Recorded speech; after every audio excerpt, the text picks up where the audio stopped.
My teacher thought I was cheating on a test, so she sent me to the ER. When I was in ninth grade, I got stuck with our school's worst teacher, who was infamous for trying to make a Muslim girl take off her headwear to prove she wasn't wearing headphones in class. There were a lot of students who got away with cheating by wearing headphones during tests, so she was constantly checking since then. She didn't do anything too bad until we had to take our final exam at the end of the year, and she stood up to walk around the room. It was really hot that day, so I wore a lighter shirt. I also happened to have type 1 diabetes, so you could see my insulin pump that day.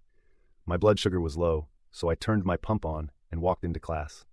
We were almost done taking the test, and she stood up to walk around the room. I was honestly focused on just passing until I heard her walk straight up behind me.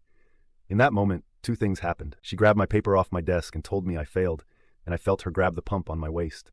I just sat there in shock as she walked away and had no idea what had just happened. However, it wasn't until I noticed she was holding scissors that it clicked what she had just done. She had seen the wire hanging off my waist and assumed I had headphones in. When I looked down, the tube was cut.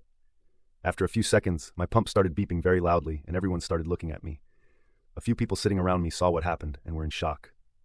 She came over, and when she realized what she did, I watched her face turn pale. She had messed up big time and had no idea what to do, and neither did I. She told me to go to the nurse, and on the way there I started getting dizzy. I made it there, but I could feel myself starting to pass out. The nurse called 911, and I had to go to the hospital. Since that day, I actually started wearing headphones in class because none of the teachers would try anything. Don't just watch, subscribe.